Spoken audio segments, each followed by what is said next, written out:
All right, so welcome. We are back for session 2 for public speaking, COM 231. And there's a couple of elements I wanted to touch bases with you all as a reminder, or actually some new information also for how things work. I sent to all of you in an email a document that if you wanted to provide some additional private information to me about you to help you be successful, to please fill out a form and send it back to me. That form is also posted in Moodle, so you can use that at any time. If your circumstances change down the road and you are in need of some special help, that form is available. You can fill it out and send it to me. But here's what you need to know about this class. Absolutely no Google Docs. Don't send me anything through Google Docs. I won't access it, so don't even go there. The next thing to know is that and there are some Microsoft Word documents that you can use as templates, what you will need to do is to download those documents onto your laptop or your desktop and then make your additions and comments on there. Save it as a PDF, and then upload it back and send it to me as an email or onto Moodle. So Moodle does far better when you upload all your documents as a PDF. That way it saves time for anybody and everything. And it also helps in case some of you might be a Mac user versus a PC user, and then that way we don't have any of that transition issue. So no Google Docs at all, ever, never, ever. No OneDrive. Connect, send me a OneDrive and expect me to open on your OneDrive. No, no, no. Don't do it that way. All right, any questions about that? Okay, good, thanks. Okay, so as you can see, this is our agenda for today. I'm always going to have this at the beginning of class, and then I usually erase it to use the board for other instructional devices. I've taken attendance. Now what I want to do is talk to you a little about assignments. So hopefully you have printed out your assignments list, and in your assignments list, orientation quiz number 1 is due by August 26th. Understand, I may drop you if that's not done on time. So keep that in mind. You need to follow the schedule. I do not accept late work. Just don't accept it. If some unusual, crazy circumstance occurs, send me an email and we will talk about it on a case-by-case basis, but generally speaking, I don't accept it. If you are absent on the day when you are scheduled to give a speech in class, then you will have to make it up at another time. All right, I don't use class time for makeup on speeches. Most of your speeches are going to be recorded anyway, but one of your speeches you're going to be doing with me on the telephone or iPhone or Collaborate, just you and me, and another speech you're going to be doing in front of your classmates. Some of you may want to do that on a Collaborate session, or actually it's going to be a Zoom session, or the best thing to do is to do it right there in class in front of your classmates. Okay, so hopefully when you go through and you look at that video, and please look at it because I go through the syllabus in quite detail, and you'll want to make sure that you are up to speed on all the policies and practices and classroom rules, etc. Right? All right. I talked about the documents. Questions. If as you are working on something, you may always send me an email with your questions, and I will get back to you as quickly as I can. You can also, however, if there's something that's explained in a lesson and it doesn't make sense to you and you want more explanation, send that to me in a question as well. in an email. And then the next session when we meet, I will explain it a little bit better or differently. Because if you have a question, other people probably have a question as well. All right, so that's the way we'll operate with follow-up. Okay, so what I'm going to ask you to do now is to actually go to your course online in Moodle. So I see some of you have your laptops on. That's awesome. If you don't have a laptop, please use your phone. All right, because what you're going to do is you're going to go to your free online phone. All right. So that's what I want you to do. Go to your free online phone. Or you're on your desktop, you're going to pull up the book. Okay, so in the top block of the course, you're going to see that there is the syllabus, the schedule of assignments, and then closely under there, you're going to see a hyperlink to your resource book. Please click on that now. Hold that up electronically. And when you click on that, it might take a while because sometimes the Wi-Fi can be slow. It's going to be in HTML, so you're going to see a whole long list of a table of contents. Right? And that's how I'm going to be referring to things because page numbers don't translate very well.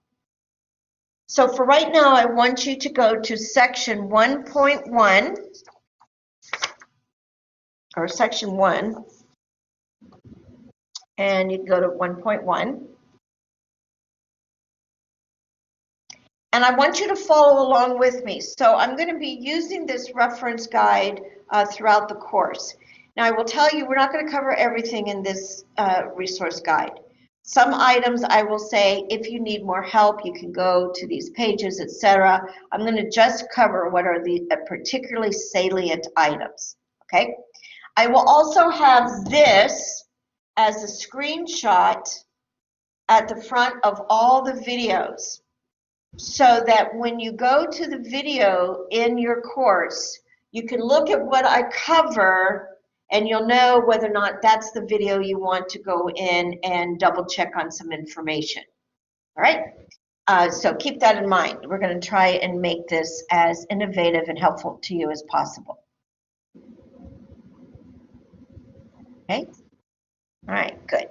All right, so next, what you're going to see here for chapter 1, I'm going to go over what are the 3 purposes for public speaking. There's only 3 for general purposes. All other reasons are subsets of that.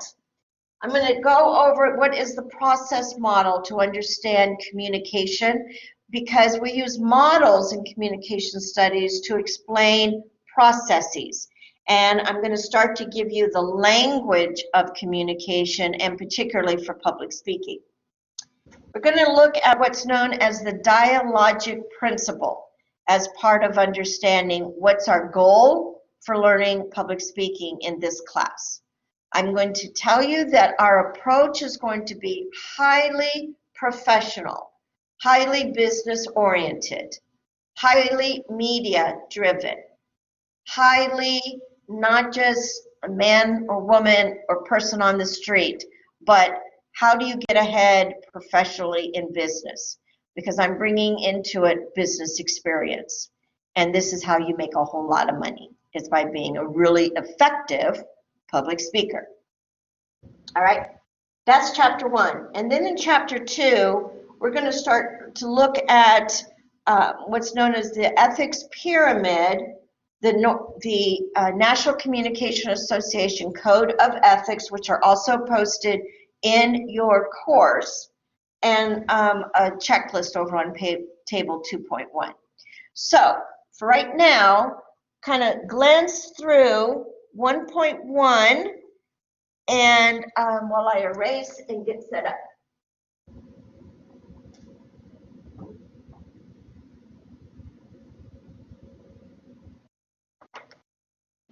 So in your assignments, under orientation, it tells you that you need to complete what's known as an elevator speech, in addition to a quiz that's required of all Sandhill students, which is going to talk about plagiarism and practices on campus during COVID.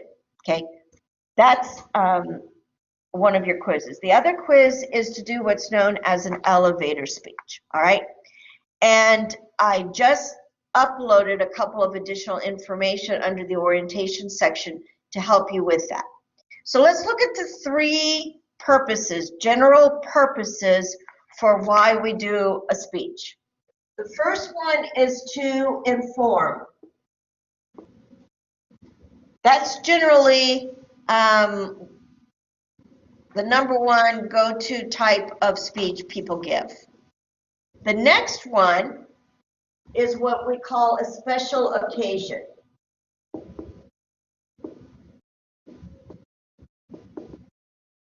All right, and a special occasion speech is what you're going to do in Module 1. All right, a special occasion speech is a chance for you to pick a number of different ones. It might be a toast or a thank you, an introduction of a famous person. It might be a number of different things, and those are all explained in your textbook. Okay. The third way, or the third general purpose for a speech is to, to inform a special occasion. I lied. To inform is your elevator speech. All right. The goal of an elevator speech or an elevator pitch is to introduce yourself to inform people about who you are.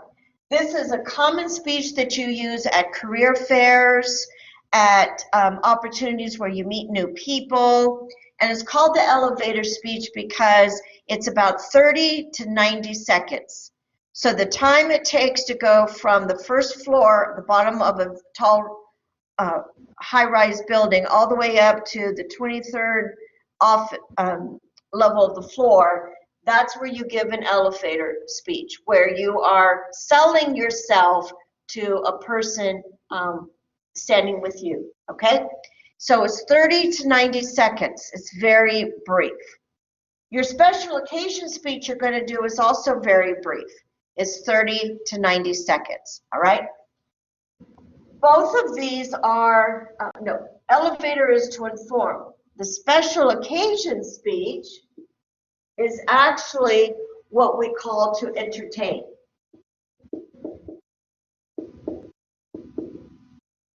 So we have to inform and we have to entertain.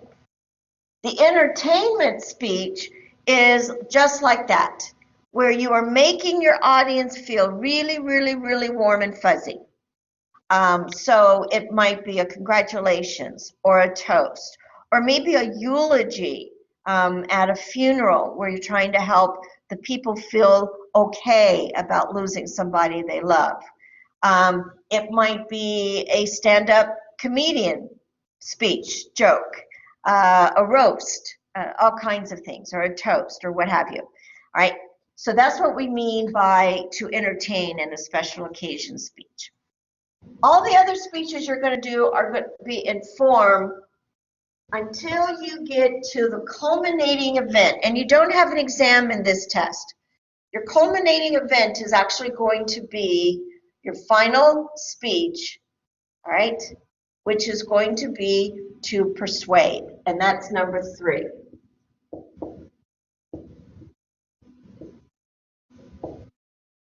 You're going to persuade your audience to do or think or feel or believe, blah, blah, blah.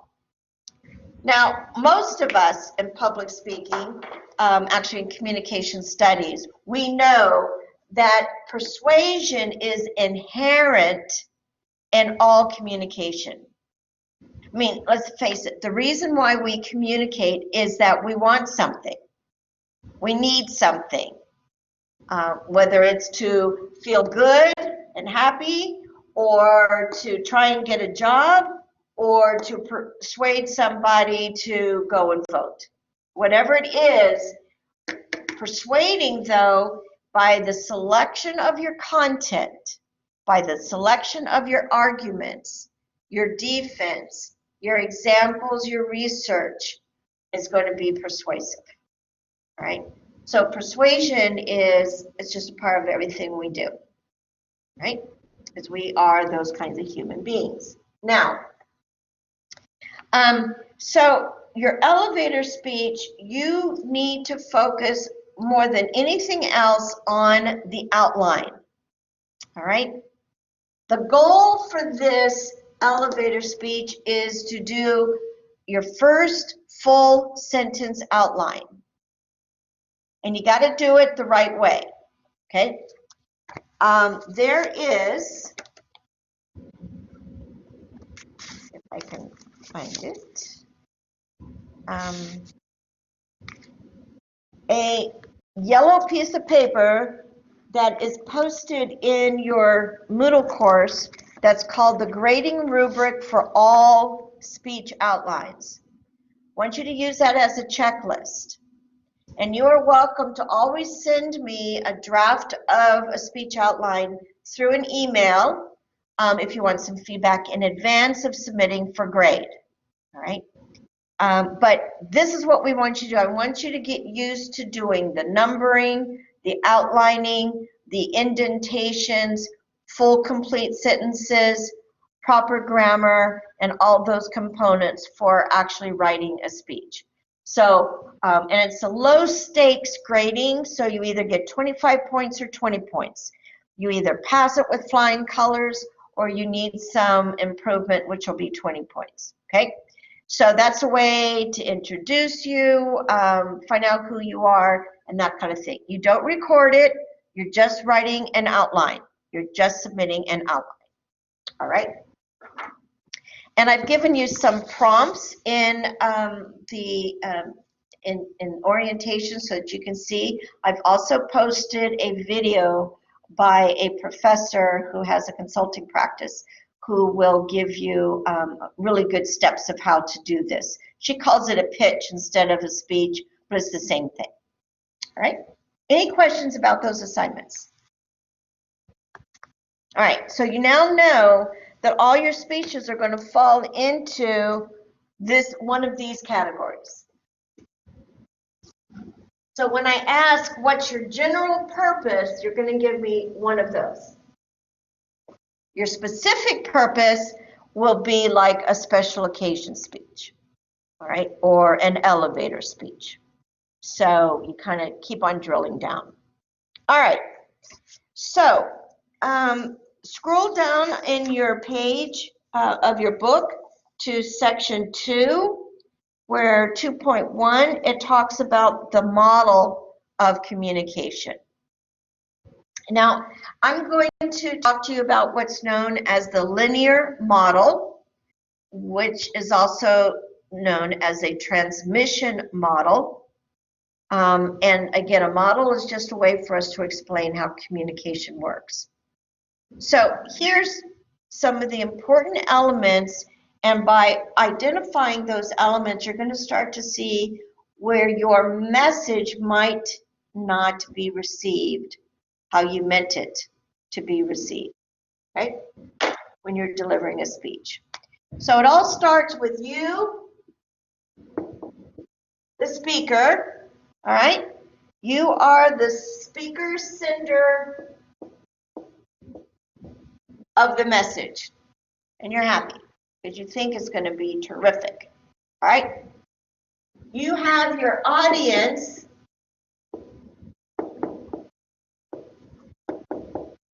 who are all listening to your speech, and these are called receivers. And every single one of them are very different, just like every single one of you sitting in the classroom are very different from each other, all right? The sender is going to choose a channel to communicate the message. The channel can be face-to-face, It might be through a computer, through a YouTube video. It might be over a radio. It might be, all those different ways. So you're going to choose a channel. It might even be a written speech. So you're going to choose a channel by way you want to communicate the message. Okay? And your message is always your goal. What is it that you're trying to achieve? Get your message across exactly the way you intended it. Okay. In order for the sender to make this happen, the sender must first do a code for what that person thinks the others are going to be able to understand. So the sender is going to search in their brain for what code is available to utilize that they believe the others will understand. Now that code could be the English language as opposed to the Spanish language. It might be formal, college-educated speech, or it might be common, everyday, hanging with the folks, vernacular speech. It might be in American Sign Language, because that's the language that you speak, or it might be for the receivers who are not able to understand. You're using American Sign for them, all right? So it's a code, and with artificial intelligence and the things that can be done right now, codes can be numbers, they can be, amazing kinds of ways to do it. All right, so the encoding is taking all the tools, the information, the knowledge of code inside the brain and creating the message. Okay? Pay attention to this, because this is one of our points of a problem. Well, we got a bunch of points of problems, but this is an important point. All of these people then in the audience are going to have to decode your message.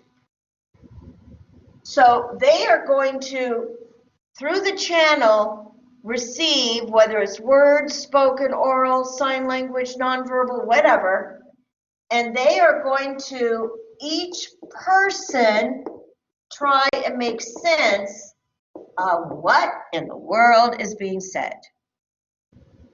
And as you can imagine, there's going to be a lot of factors that come in here that make it able for one person to get the message accurately and nobody else. Or everybody except for one person to get the message accurately, etc. Okay?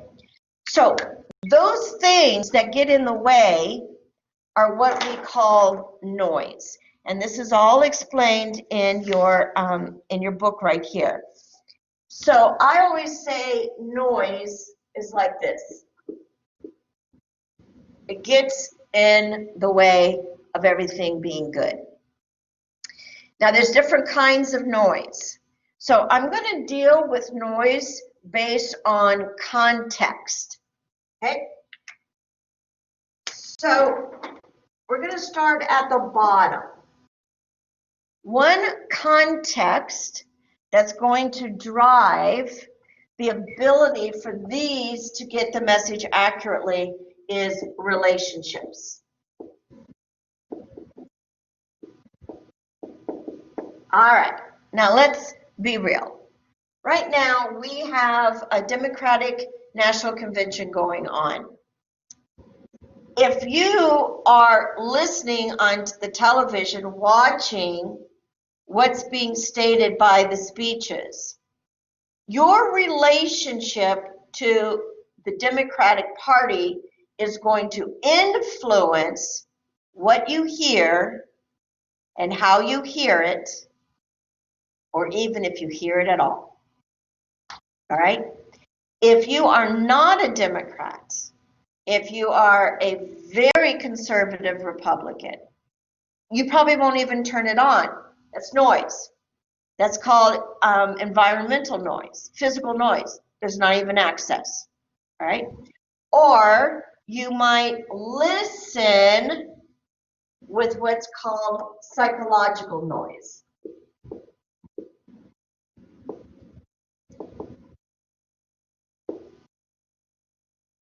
And that psychological context might be your prejudices, your biases. It might be the fact that you just had a fight with a significant other and you don't have time to go listen to any speeches by any old people. Whatever it is, there's lots of things that get into it. Might stereotypes. You look at the person who's speaking on the TV, and you may be a Democrat, but you don't see yourself represented in a particular class of people, a group of people. So your inherent bias comes forward, and you tune the person out. Major issue for public speaking is psychological noise. Will always influence whether or not you are being effective or hurt. But wait, there's more.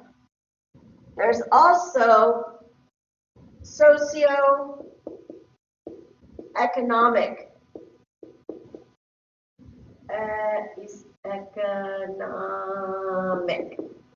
Okay? Socioeconomic relationships. If you are coming from a blue-collar family, all right, your world of experience in terms of how financially secure you are or the types of jobs that you have might be very different from a speaker who is a Harvard graduate completely paid for by daddy, all right? So that can create noise. The person may not speak your language, may not use examples that are relevant to you, that you can tap into, may use terminology that because you've not been in that education, you've not done, all right? So socioeconomic, driven by education, careers, those kinds of things. And the last context that can get in your way, it's what's known as cultural. So if the sender of the message is standing in front of you as an audience member wearing a hijab, you may be one person here who looks at that clothing and culturally have a feeling about that person and shut down. Or you might be wearing a hijab also, in which case you're saying, oh yeah, I understand, I get it, we're connecting. Finally, somebody looks like me and talks like me. So that culture, in terms of what are your attitudes, values, and beliefs, are going to play a critical role in what you hear and what you don't hear, what you see and what you don't see, consciously and subconsciously. Woo! As you can see, public speaking becomes very complex. So people who actually are speech writers for politicians, and I was a ghostwriter for the CEO of the company that I worked for, where I was a senior vice president. When I would write the speeches for this executive before going out at a convention, I had to know him, which I did. I had to interview him. I had to figure out what he wanted to say, what was the message, what was the feeling he wanted to get across. And then I had to take what I wrote and take it over to our attorney, and the attorney had to approve it. Yes, there's nothing in there that's going to be liable or problematic from a business perspective, or Security and Exchange Commission, etc. Lots of stuff's going on in here to figure out if before this person says that speech, it's okay. All right? And the sender has to come back and say, yes, I like that, or no, we got to tweak this word, or we need to change that. Because all of those contexts have to be considered very carefully. Just look around the room right now. Look at your classmates. Yeah, physically look around. Do you see anybody different from you?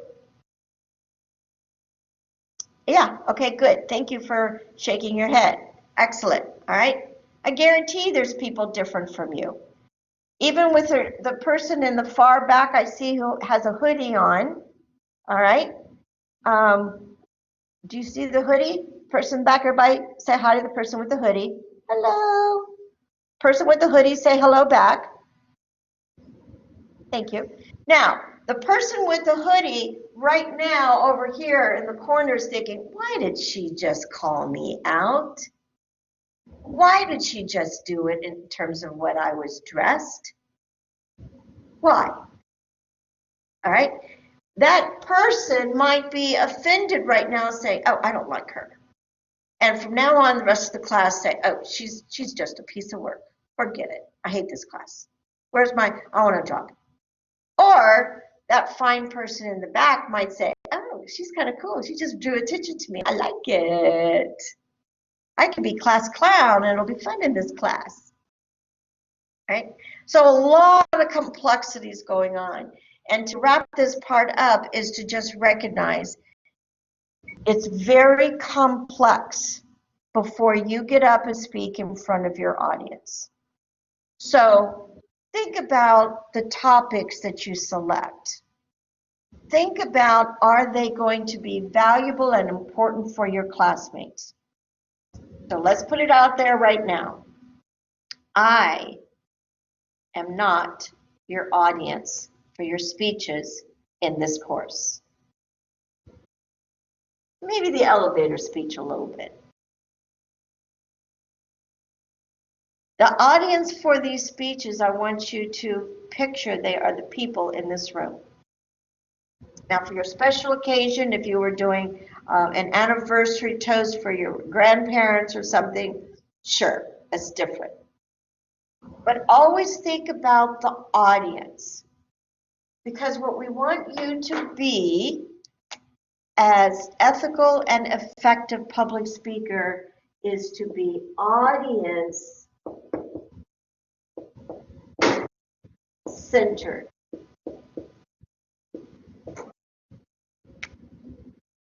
Focus on the wonderful people who are sitting in the audience. Believe that they want to hear your message, and if they don't, help them to want to believe in your message and want to hear it. All right. So that takes us over to 2.2 in your resource book that says the dialogic theory of public speaking. And this is an important theory to always keep in mind. We're going to use what's known as the extemporaneous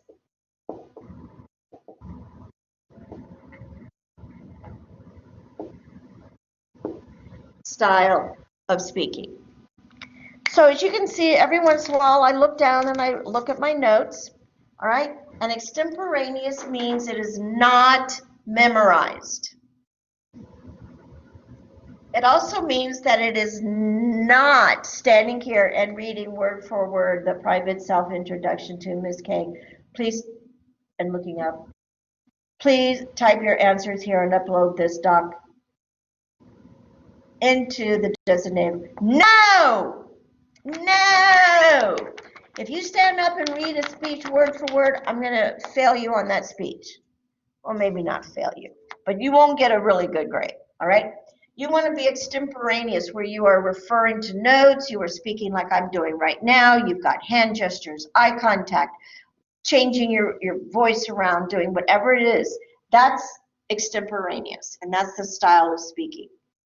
So that means here, number one, under dialogic, dialogue is more natural. You're going to have like a conversation. Replace dialogue with conversation. You're going to have a conversation with your audience. You're not going to talk at or to. Your goal is to talk with, so that you are looking at feedback and making adjustments, etc. Sometimes feeding off your audience, right? Second item says, recognize that meanings are in people. Meanings are in people, all right? Meanings are not necessarily in the words. All right, so I'm going to write a word on the board.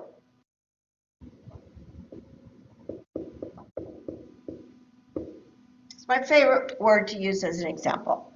Okay, everybody see that in red? All right.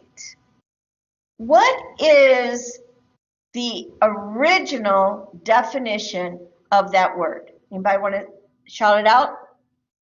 Female dog. That's right, it's a female dog, exactly. So it is perfectly appropriate to refer to your female dog as this, especially if you are in American Kennel Association or what have you, because that is the denotation dictionary original definition of what that word means.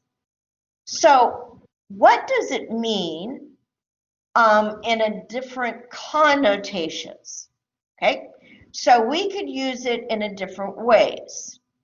So if I was to say, hey, come here, bitches, what would the connotation mean for that? Insult. No, that's not insulting. How many of you refer to your friends as bitches? Oh, come on. Thank you, an honest person in the back. Thank you, thank you, thank you. I love you already. Yeah, that's done all the time. Oh, yeah, my bitches. I mean, we went out last weekend. We had a really good time. All right. It can oftentimes be used as friends. All right. Some of you may have even used it as, she's my bitch. Yeah, I see some head nods. So what does that mean? If I am a person, hetero or homosexual, and I refer to somebody as, oh yeah, she's my bitch. What does that mean?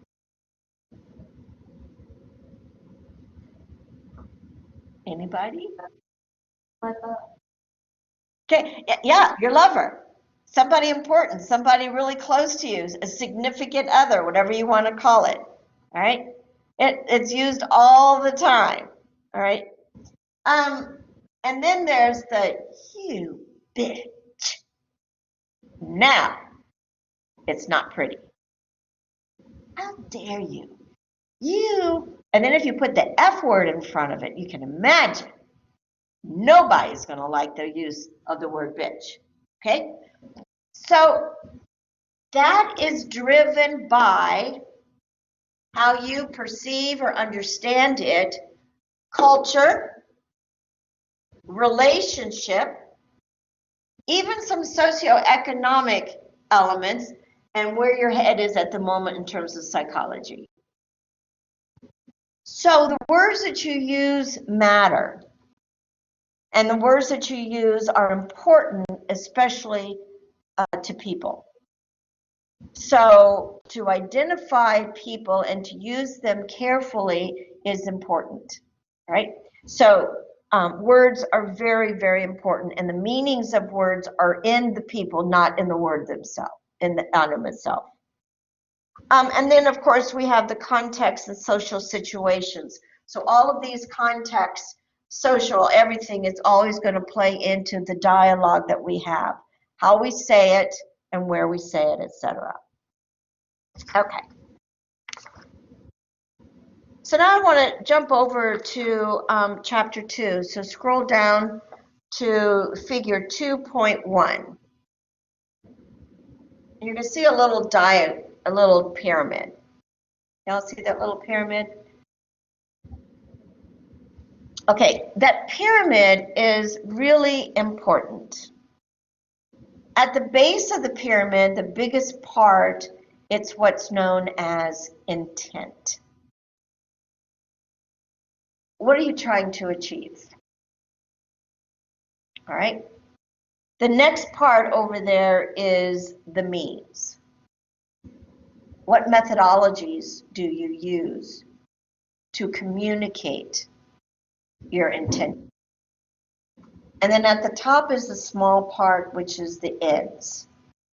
And end simply means what's the result. Okay?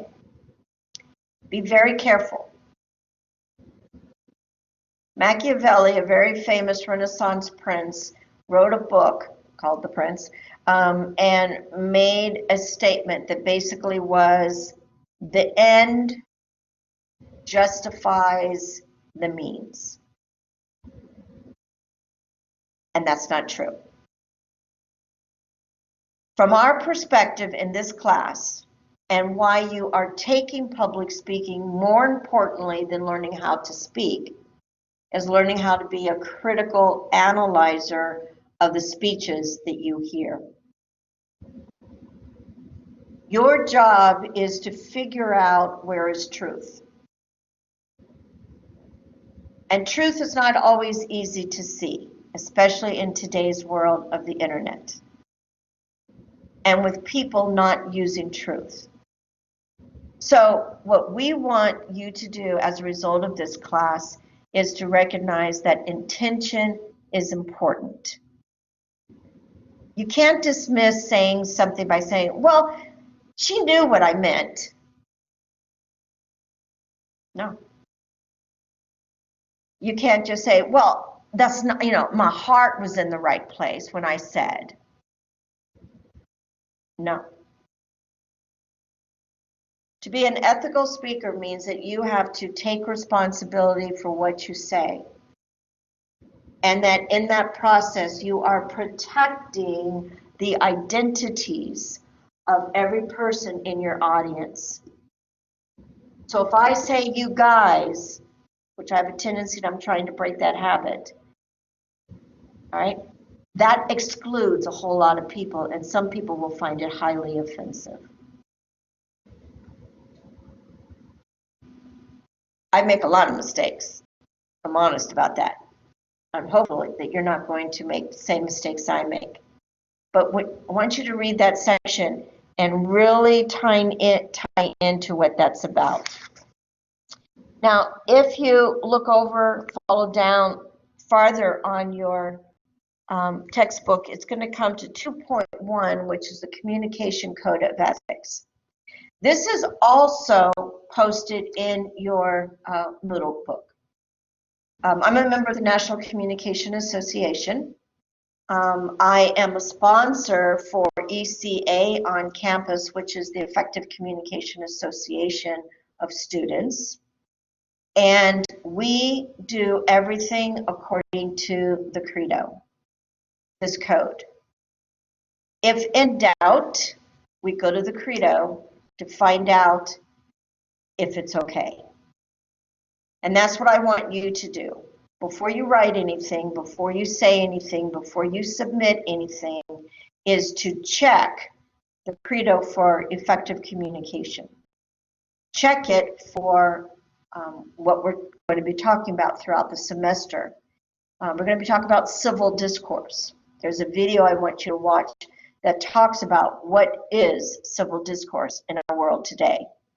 And unfortunately, you see far more evidence of what it's not than what it is.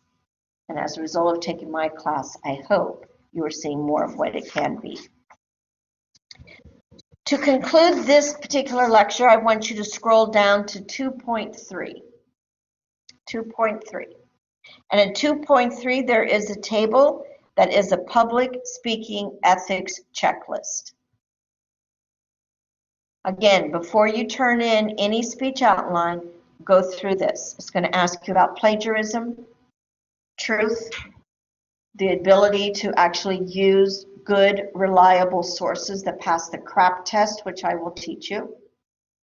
And all of those elements are going to be what I will grade you on for your speech outlines and then when you deliver them. So ethics are really going to be important. All right. Are there any questions? Any comments? Okay. Thank you very much.